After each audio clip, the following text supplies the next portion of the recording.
Okay, welcome back to my channel. This is Ingenious Giacomo. Today I'm working on getting a little cover for the ring. This is a ring I waterproof a while ago on the inside part, and now I need to make a little cover. I looked at the covers online, they're way overpriced. So this was from the Dollar Tree, I paid $1.25. What is it called? That's $1.25. So I'm gonna cut it to fit right over, approximately there. Gonna use some metal snips right here, and let me start cutting this plastic and measure, and then I show you the result.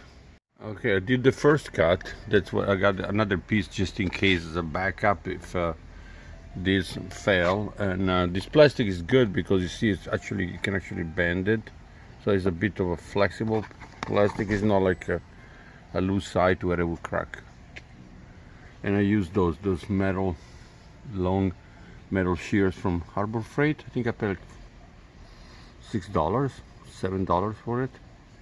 They had a cheaper one for like $4. Those were a little better one, $7, $8. So let me get back to work. And the good thing about it, I see if I put this over it, it actually shows me almost the outline of my cut. So I'm gonna cut until those little round things and hope I can get it right. So let's try. So you can see I cut it with those metal shears. I did a cut in the center, as you can see there, so it makes it, I didn't want it to crack or anything, so it will give me a chance to bend it backward and cut it off, because I don't have enough room to make a turn unless I use a different tool, but it's okay, I can do it with that. I could use actually a blade, a razor blade, or one of those knives, a box cutter, and score it. I think I might do that to get a more accurate cut. Now my ring is up. I can actually remove the ring and secure, but it's very tight actually, you know, because the little lips I left and the top slides right underneath. Now I'm gonna need to do a test and see if I need to trim it on the edges, because the field of view, it might interfere with the view, so I need to probably cut it, shape a little differently, like around here, and I'm gonna do it while I'm watching it, so I know where to cut. Okay, let's get going. But so far it's a perfect fit. I was thinking to screw this part here, but I don't think it will be necessary. The issue I'm having when it rains a lot, you get all the condensation here, and I have another ring, the second generation.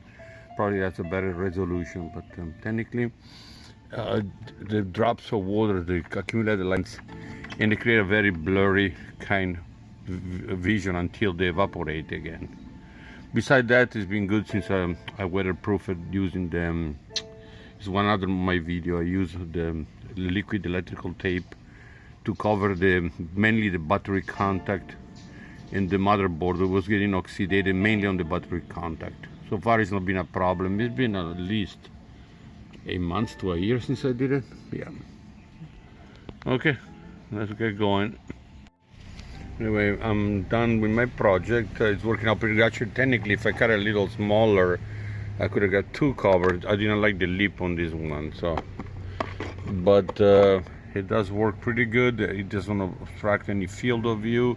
That's why I cut it like this. It was kind of showing a little of the tip there.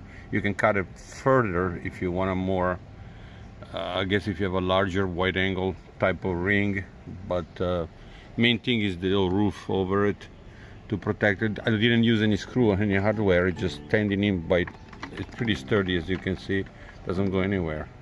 And at least, you know, like I say, it should stop most of the rain from going over the lens. You know, the ring is up, but you know, I think it's getting a little too much when I look at it, interference from the side. The upper part is not as bad. I guess if I known, I would have gone a little higher, but so let me trim it a little further too, and then I will monitor on the app and see what am I getting through the images to get the right trim without going too much or too little. Okay, let me get going. I'm gonna use again my metal cutting scissors here, and let's see what happens. Anyway, that's my final product, the ring cover. Like I said, to remind you, I paid $1.25 for the cover. I cut it with those metal snips mainly. No hardware necessary, just kind of snaps into place, because the way that I measured the cut, so it fits like his hole pretty sturdy from the existing door mount. I can trim it further. I don't want to go too much, because then I lose the protection from side rain and wind. And anyway, that's it. It's looking pretty good. I'm gonna, in case I can trim it more, but so far I'm happy with that. It's just much better than the fact when every time it rained, I could not get it. It would get so blurry because the water would go there. Thank you again for watching. This is Ingenious Giacomo, and today we made a ring cover for $1.25 with really no hardware necessary, but a plastic container from the Dollar Tree and one pair of those metal snips, metal scissors to cut the plastic to size. Please subscribe and thumbs up if you can.